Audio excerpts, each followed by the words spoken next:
నాన్న ఆపరేషన్ కి డబ్బులు కావాలి. ఎలా?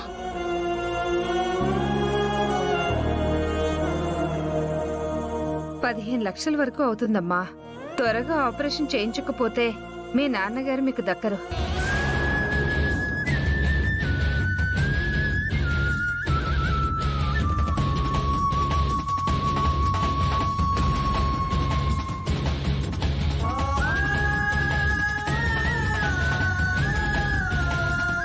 పల్లవి, మా అత్తయ్య గారికి ఒంట్లో బాగోలేదు. ఆవిడ్ని దగ్గరుండి చూసుకోవడానికి ఒక కేర్ టేకర్ని పెట్టుకోమని డాక్టర్ గారు చెప్పారు. నాన్న ఆపరేషన్ కి డబ్బులు కావాలి.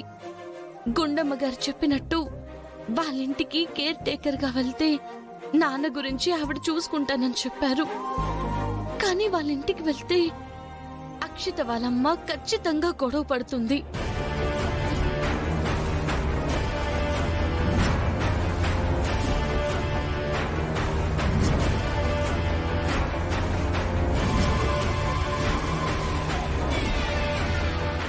ఏం చేయాలి? వెళ్ళాలా వద్దా? వెళ్ళకపోతే ఎలా? వేరే దారి లేదు కదా.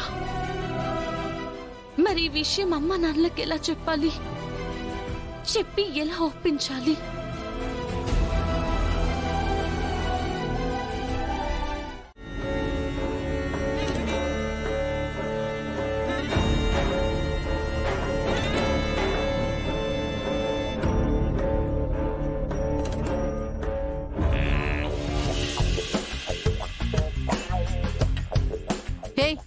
ఏంటే నన్ను చూసి ఎగతాళి చేస్తున్నావా?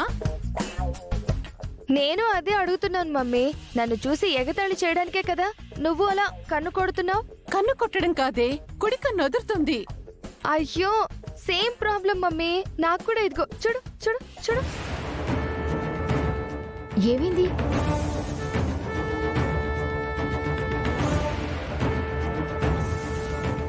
ఏమైంది?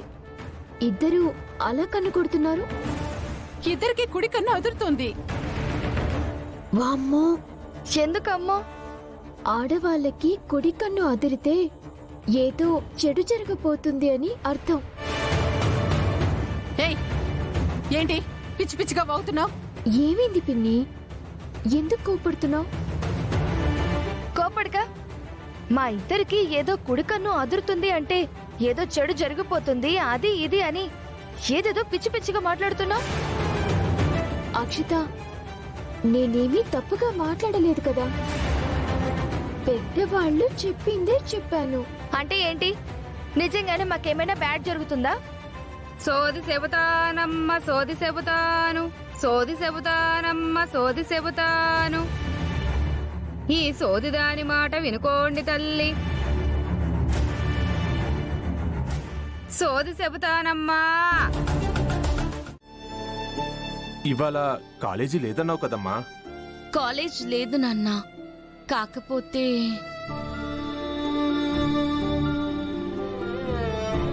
ఫ్రెండ్స్ తో ఎక్కడికైనా వెళ్ళాలనుకుంటున్నావా?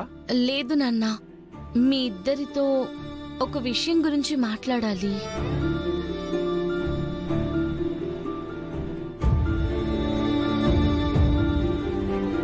దేని గురించే? నాన్న ఆపరేషన్ కి డబ్బులు కావాలి కదమ్మా. అయితే సింగర్ గుండమ్మ గారు తెలుసు కదా? అదే అమ్మా, ఆ రోజు కాలేజీలో పాట పాడితే నాకు ప్రైజ్ ఇచ్చారు కదా.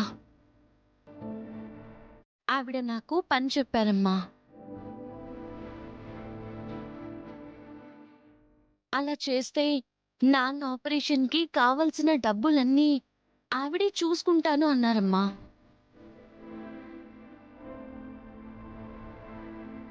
పనా? ఏం పనమ్మా? అదే నాన్న, వాళ్ళ అత్తయ్య గారికి ఏదో హెల్త్ ప్రాబ్లం అంట. ఆవిడ్ని చూసుకోవడానికి కేర్ టేకర్గా.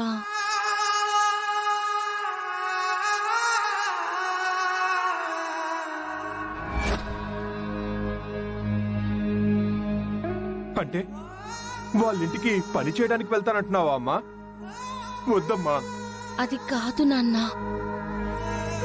వద్దు తల్లి. నా కూతుర్ని మహారాణిలా పెంచాలనుకున్నాను. ఉన్నంతలో అలాగే పెంచుకుంటూ వచ్చానమ్మా. ఇప్పుడు నా కోసం నువ్వు వేరే వాళ్ళ ఇంట్లో పనిచేస్తానంటే వద్దమ్మా. నాకు ఆపరేషన్ జరగకపోయినా పర్లేదు, నేను ఏమైపోయినా పర్లేదు. ఏం మాట్లాడుతున్నావు నాన్న? చూడమ్మా, నాన్న ఎలా మాట్లాడుతున్నారో. ఏమైపోయినా పర్వాలేదంట. నీకేమైనా అయితే అమ్మ నేనేమైపోవాలి? అయినా నేనక్కడ అందరిలాగా పనేం చెయ్యక్కర్లేదు.